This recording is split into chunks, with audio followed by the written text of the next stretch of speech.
पूर्व राष्ट्रपति रामनाथ कोविंद की अध्यक्षता में एक देश एक चुनाव को लेकर उच्च स्तरीय समिति ने राष्ट्रपति भवन में राष्ट्रपति द्रौपदी मुर्मू से मुलाकात करके उन्हें अब रिपोर्ट सौंपी है। 18,626 पेज की ये रिपोर्ट 2 सितंबर 2023 को एक समिति का गठन किया गया था दरअसल, जिसने 191 दिनों तक एक्सपर्ट्स के साथ चर्चा करने के बाद ये रिपोर्ट जमा की। प्रस्तावित रिपोर्ट में लोकसभा, विधानसभा और स्थानीय निकाय चुनाव कराने के लिए एकल यानी साझा मतदाता सूची तैयार करने की बात कही गई है।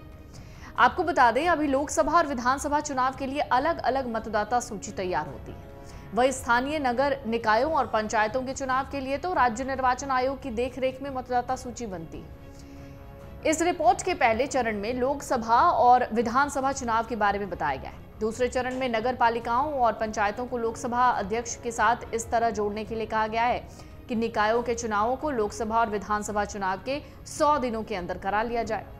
एक देश एक चुनाव का सीधा सा मतलब है देश में होने वाले सारे चुनाव एक साथ करा लिए जाए। दरअसल आजादी के बाद कुछ सालों तक लोकसभा और विधानसभा के चुनाव साथ साथ ही होते थे, लेकिन बाद में समय से पहले विधानसभा भंग होने और सरकार गिरने की वजह से ये जो परंपरा थी वो टूट गई। एक मीडिया रिपोर्ट की माने तो रिपोर्ट में 1951 से 52 और 1967 के बीच 3 चुनावों के डेटा का इस्तेमाल किया गया है। यहां तक तर्क दिया गया है कि एक पहले की तरह अब भी एक साथ चुनाव करना संभव है। बताया गया है कि एक साथ चुनाव कराना तब बंद हो गया था जब कुछ राज्य सरकारें अपना कार्यकाल पूरा करने से पहले ही गिर गई थी या उन्हें बर्खास्त कर दिया गया था, जिससे नए सिरे से चुनाव कराने की जरूरत पड़ी।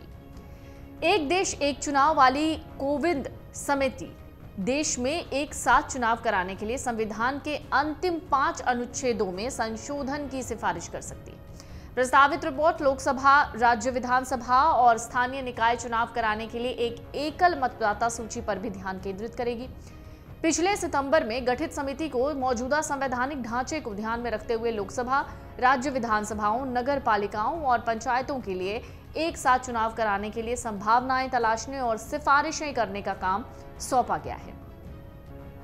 सरकारी अधिसूचना में दरअसल कहा गया था कि समिति तुरंत काम करना शुरू करेगी और जल्दी से जल्दी सिफारिशें करेगी, लेकिन रिपोर्ट जमा करने के लिए कोई समय सीमा निर्देश नहीं दी गई थी। पूर्व राष्ट्रपति कोविंद की अध्यक्षता में एक समिति गठित करने के फैसले ने विपक्षी गुट इंडिया को आश्चर्यचकित कर दिया था और 1 सितंबर को मुंबई में अपना सम्मेलन आयोजित किया गया था। इसके साथ ही आपको यह भी जान लेना चाहिए कि विपक्षी गठबंधन ने इस फैसले को देश के संघीय ढांचे के लिए खतरा करार दिया था। समिति में लोकसभा के पूर्व महासचिव सुभाष सी कश्यप, वरिष्ठ अधिवक्ता हरीश साल्वे और पूर्व मुख्य सतर्कता आयुक्त संजय कोठारी भी सदस्य हैं। विधि मंत्री अर्जुन राम मेघवाल समिति की बैठकों में विशेष आमंत्रित सदस्य के रूप में शामिल हुए, जबकि विधि सचिव नीतेन चंद्रा समिति के सचिव हैं। समिति संविधान, जनप्रतिनिधित्व कानून और किसी भी अन्य कानून और नियमों में विशिष्ट संशोधनों की जांच और सिफारिश करेगी, जिसमें एक साथ चुनाव कराने के मकसद से संशोधन की जरूरत भी होगी। तो एक देश एक चुनाव से फायदे क्या होने वाले हैं? दरअसल कहा जाता है कि एक देश एक चुनाव से बहुत सारे लाभ हैं। इनमें जो पहला है वो है पैसों की बर्बादी से बचना। इसके पक्ष में ये तर्क दिया जाता रहा है कि एक देश एक चुनाव बिल लागू होने से देश में हर साल होने वाले जो चुनाव पर खर्चे हैं, वो जो धनराशि है वो उसमें कमी आ जाएगी और वो बच जाएगी।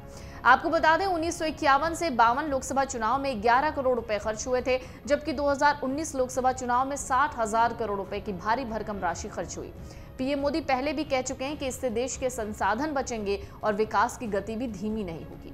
दूसरी जो वजह बताई जाती है, कहा जाता है बार बार चुनाव कराने के झंझट जो है उससे छुटकारा मिलेगा।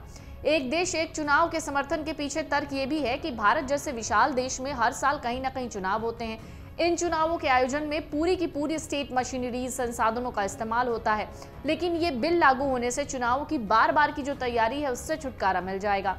पूरे देश में चुनावों के लिए एक ही वोटर लिस्ट होगी, जिससे सरकार के विकास कार्यों में रुकावट नहीं आएगी। तीसरा जो तर्क है वो दिया जाता है कि काले धन पर लगाम लगेगी। दरअसल एक देश एक चुनाव के पक्ष में एक तर्क ये भी है कि इससे काले धन और भ्रष्टाचार पर रोक लगने में मदद मिलेगी। चुनाव के दौरान विभिन्न राजनीतिक दल उम्मीदवारों पर ब्लैक मनी के इस्तेमाल का आरोप लगता रहा है, लेकिन कहा जा रहा है कि ये बिल लागू होने से इस समस्या से भी छुटकारा मिल जाएगा।